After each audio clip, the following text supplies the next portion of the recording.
What's up guys, my name is Daniel. I draw cars and turn them into 3D prints using HueForge, and I also do HueForge tutorials for all of you. Today we are gonna do part 3 of this series, and we are going to do Color Match. Color Match, we're doing all of the work ourselves to create the mesh that we think makes sense. We're gonna use that same image that we used in part 1 and 2, so go check those videos out if you haven't. Don't tell me what to do. That way you can see that we don't have to use one mode or the other. There's no necessarily correct way to use HueForge. It's just what's better for each of your projects. You can still get really good results with standard, or you can get really close results with Color Match. It just depends on what kind of image you're working with. So I'm going to show you how we can use Color Match today for this particular image. So without further ado, let's get into it. This video is sponsored by Overture. When it comes to 3D printing, quality matters. That's why Overture is one of the most popular choices for 3D printing filament among creators.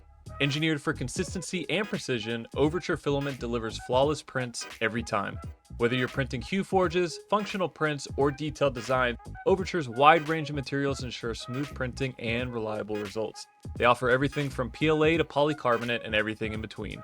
If you're in need of affordable filament for your next 3D printing project, go check out Overture using the link down below in the description. If you are a beginner and you are watching this video, I do not recommend you trying Color Match. I do not recommend it until you have made a couple, maybe 3 or 4, maybe 20 standard color pop mode HueForges, because it's going to be one heck of a ride when you're first starting out trying to do Color Match, because it uses everything that you've learned up until this point to create a color match. This video is mainly for the people that have been doing HueForge for a while and that are having issues with the UI in 0.9 and like learning where everything's at. I'm still going to make this easy to understand. I used a pretty easy image with a lot of really separated colors to explain what we're doing. But again, this is not an easy mode to get into. And if you want to see more about Color Match, the artist series that I do, that series has a lot of Color Match images because I try to match it up one-to-one so that I can send those artists their artwork as 3D prints. So if you want to learn more about Color Match, that's the place to do it because it's a lot slower pace. I'm walking through it step by step on how to use Color Match. So this is going to be a little bit quicker just to get people up to speed that have been using Color Match for a while. If this is the first time you've seen Color Match, now we have a color core and a mesh core. No longer is HueForge looking at our image in any way, shape, or form. We're doing all the work to make the mesh, and that way we can get the most accurate results possible. So if we come over to mesh core, we're going to start grabbing colors from our image and we're going to start bringing them into the center. I'm going to go ahead and shut off. I'm going to hit spacebar and just clear out everything except for black. So let's go ahead and get into it. I'm going to hold control on my keyboard and we're going to grab fake filaments from the image. You can see here the difference on our mesh core versus our color core. On our color core, this particular flag that looks like a house, that is a real filament. If you hover over it, it'll show you polylight black. If you look at the fake filament and hover over it, all it shows you is the hex code and the TD. So we're just using colors from our image to create the mesh, and then we'll add real colors and real filament to our color core. Can you add filament from your filament library to your mesh core? Absolutely. But right now, I typically do not do that because there's certain highlights and lowlights that I like to get. And it's easier for me that's been doing it for a long time. So I wanted to show you guys how to do that. So first off, we've already grabbed the black. The thing about Color Match is you can put black wherever you want. It doesn't have to be at the lowest point like it was in Color Pop in standard mode. You don't have to go darkest to lightest. You can put these colors wherever the heck you want. Now, when you're first starting out Color Match, what you're going to want to do is you're going to want to identify the background and the foreground. The dragon and the water and the smoke, that's all in the background. So we are going to put that into our mesh core first because that's what's going to print first. And then we will stack the car and the colors of the car on top of it. Again, we're just creating the mesh right now. We're not actually adding filaments or anything like that. So let's go ahead and grab the smoke colors. I'll go ahead and grab white. And we will grab this dark gray. We'll bring this up. Now, here's something. We could just go through and grab every single color that we see in this image. Or, since we're using fake filaments, we can hover over our color that we want to adjust the TD on, and we hit T on our keyboard, and now this number looks different. It's saying that it's a TD of 1. We can use our mouse wheel to scroll up, and that is adjusting the TD of this particular filament. Now, why is that useful? If we have highlights and lowlights, it's easier just to grab the darkest of that color range and the lightest of that color range, so it's easier to visualize with the car. If you grab the darkest red and the lightest red, and then we adjust the TD, then we can get all the blending areas in between. We don't have to grab each individual red from the car, right? Same thing with the smoke. The smoke's a little bit more divided, so we might actually grab all of it. We'll grab like the darkest area here, and then we'll grab the lighter part of it. And for this, I'll probably want to do it this way. That makes a little bit more sense. So if I zoom in, before we go any further, let me turn on wireframe for you so it's easier to see. If I hold control on the keyboard, I can bring everything up. I'm mouse wheeling and holding control on the lowest slider. Let's grab this white filament. And if we bring it all the way down, you can see that now it's the deepest part of our grays. And if we bring it up, you can see that now it's risen. So that's how color match works, right? Where like we are literally making the mesh and where these colors are going to stack. So just keep that in mind that you have a lot of customizability here, and it can cause a lot of issues. It can definitely cause some issues depending on the ordering of your filaments. So just be aware of that. But anyways, so we're going to grab the dragon next. Let's grab the darkest green. I picked a really simple one to kind of grasp. I didn't want to start off too crazy just because color match is kind of a challenge in and of itself already. And so are some of the other modes whenever you're first starting out. You know, I just wanted to pick something that I've done and that was relatively easy to separate. So let's grab the hair. And we've already got the gray from that. Let's grab this. And let's grab this brown. So, problem number one that I'm sure that you can already see, we haven't even gotten to the blues, we haven't even gotten to the car, and we're already out of room. So how do we fix that?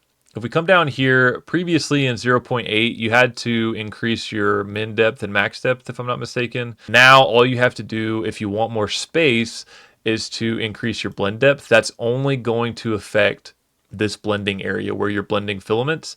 If you want to increase the thickness of your HueForge, all you have to do is increase your base thickness. Now it's separated, so it's a little bit easier. Let's go ahead and we'll bring this up to 2.76, so it automatically went to 2.8. And now we have a lot more room and we can keep working and adding colors. Keep in mind, we have to have similar filaments in similar TDs, right? So right now, all of these are ones whenever you first drag them in.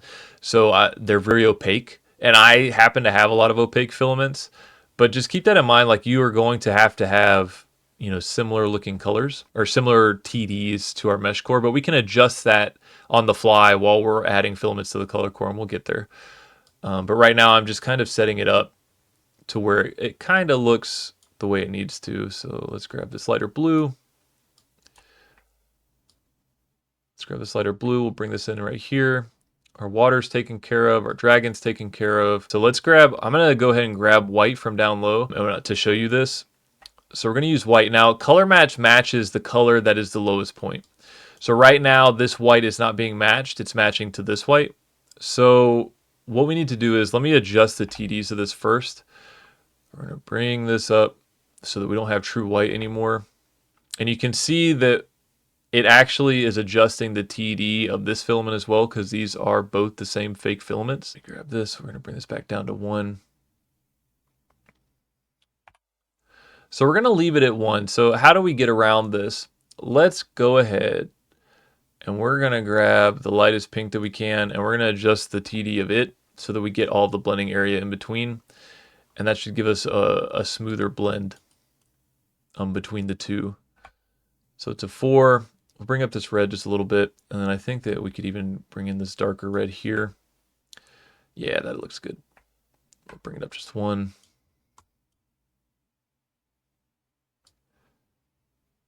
And we're looking pretty good there. Now the grill is inset, so we might want to bring all these up. Grab the grill, we'll put that here.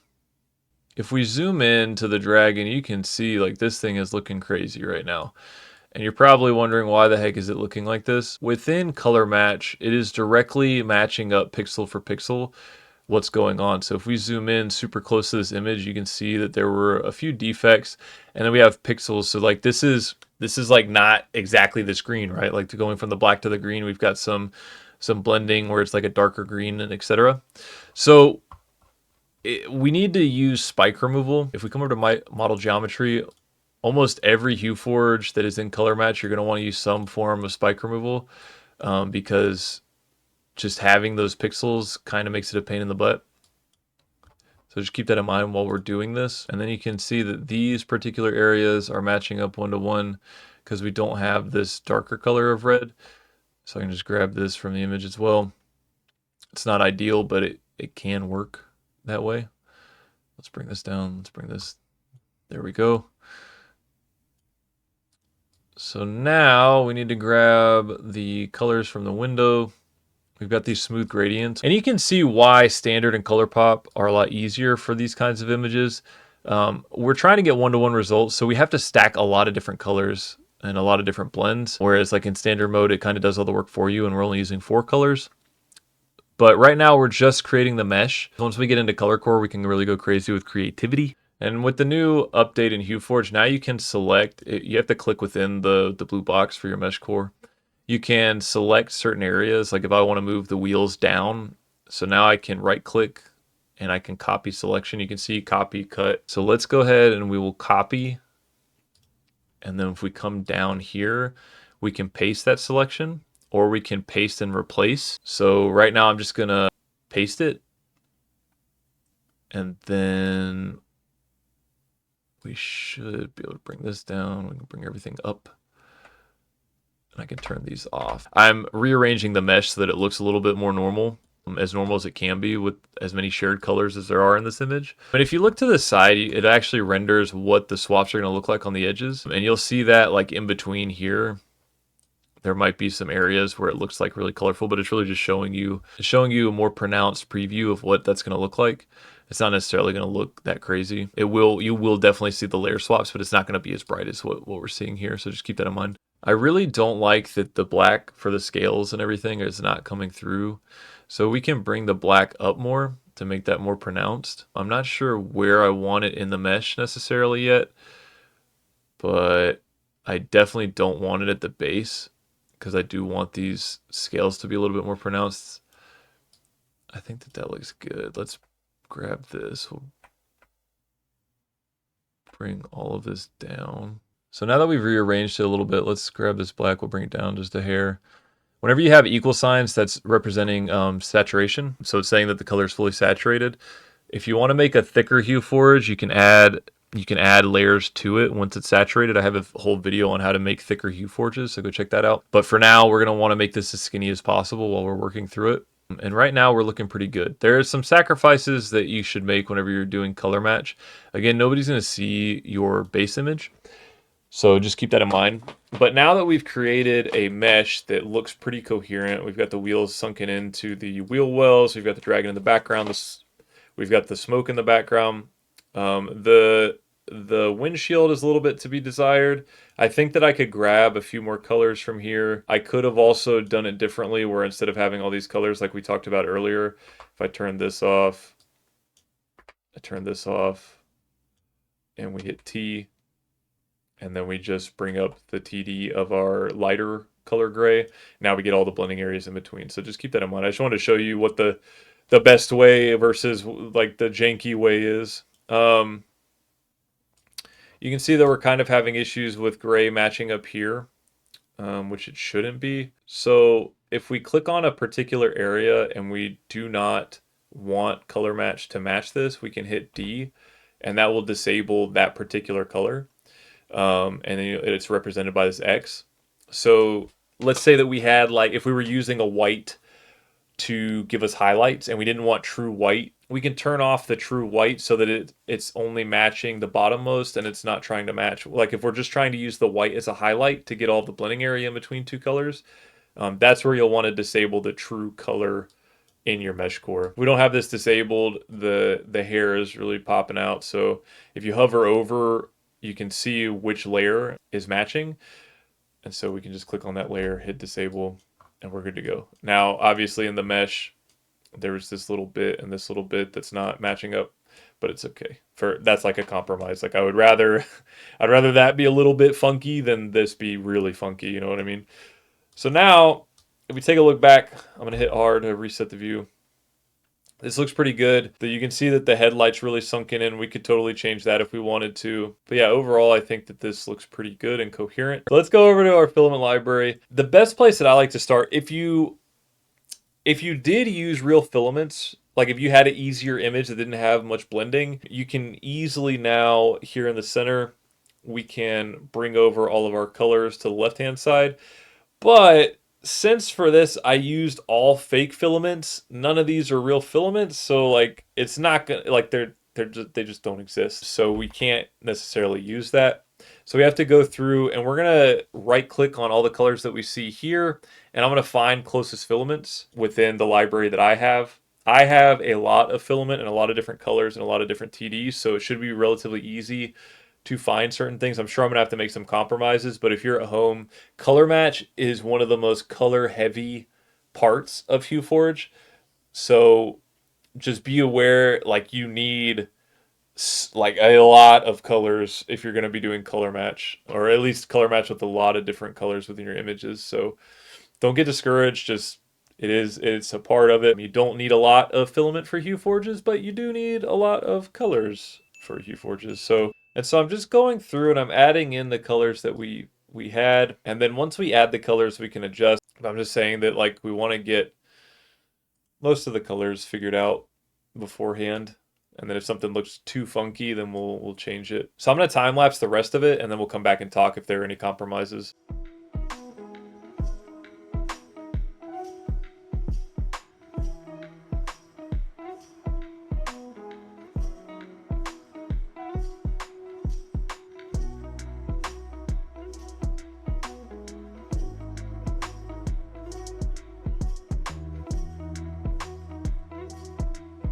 All right, so this is a situation where I have my dark red here, and I'm gonna take Polysonic White. I have it at a 7.4. We're gonna put it all the way at the top. And now you can see that we get all the blending in between. We don't have to necessarily have 4 different types of red. We can just use the red and the white as a highlight.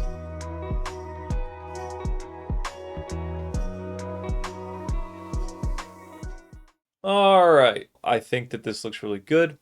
Again, we're using a million colors.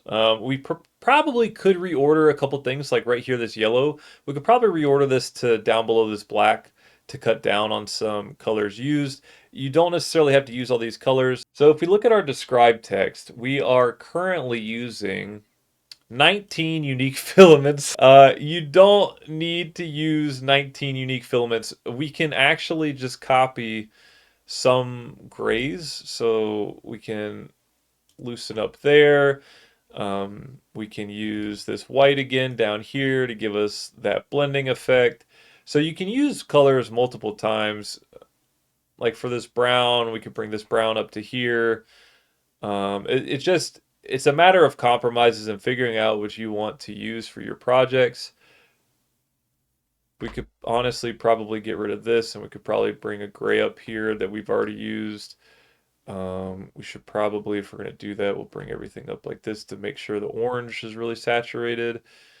So yeah, again, we can cut it down. So right there, we just cut down to 15 unique filaments, you know? So like, if you're okay with making compromises, feel free to go through and start doubling up on certain colors, and you will be perfectly fine. Now, since we have it at 19 colors right this second, you don't have to use what we did in the mesh core, right? I just talked about a little bit where we could double up on colors and do compromises. But like, if we wanted this car to be purple, for example, like we can just change the color of the car. We might have to change, you can see here, we might have changed this to, let's just say, army purple rather than brown. Now it's looking really cool, and we can customize it even further. You know, so just, we're only using the colors and all of these colors to build the mesh. And then you can use all the colors that we use, but you don't have to. You can really get creative with your meshes, and you can move around different colors and stuff like that. So just be aware that like you're not limited to what you use in your mesh core. So color match is the most creative and the most manual process. But it gives you the most control over what you're doing with your projects, right? So it has its pros, it has its cons. Its pros are that it's the most accurate and you can get really cool results. Its cons are that it takes a little bit longer because you're literally doing mesh core and color core and you're building the mesh. Personally, I love using color match. I've used it for so long now that it's second nature to me. We didn't need to use all of 19 colors. We totally could have just used a green and then a white to get the blending effects in between. Like we could have probably gotten rid of this green and then just adjusted the TD here.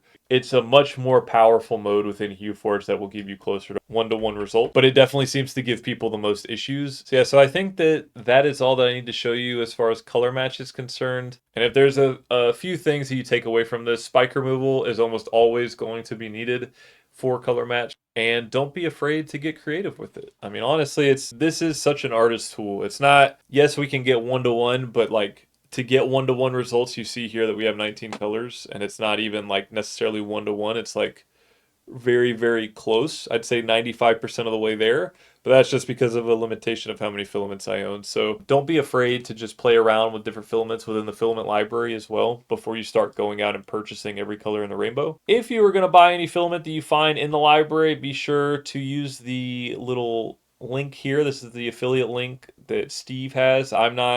I don't make anything off of it. This all goes back to HueForge Steve, the guy that developed the software. So every little bit helps him out. If you want to use my affiliate links, I have them down below. And I have an affiliate link for HueForge if you want to go purchase the software. If this video helps you in any way, shape, or form, please like, share, and subscribe. I would really appreciate that. Huge shout out if you've watched all 3 parts. I really appreciate you guys. I hope that this really helped you get a better understanding of where everything's at in 0.9 and how these modes work. A huge shout out to my patrons and my YouTube members. Their support is a massive help in keeping these videos going and is very much appreciated. If you want access to my private Discord, that is the way you do it. You have to go subscribe to my Patreon or my YouTube membership. And again, thank you to Overture for sponsoring today's video. They have been a great help in keeping these tutorials coming for all of you guys. Here are some videos I'm going to pop up on screen to help you with maybe figuring out the TDs of your filaments. And here's another video, how to use standard mode, the first part of this series. So go check those videos out. They're definitely a big help. And with that being said, I hope you learned something.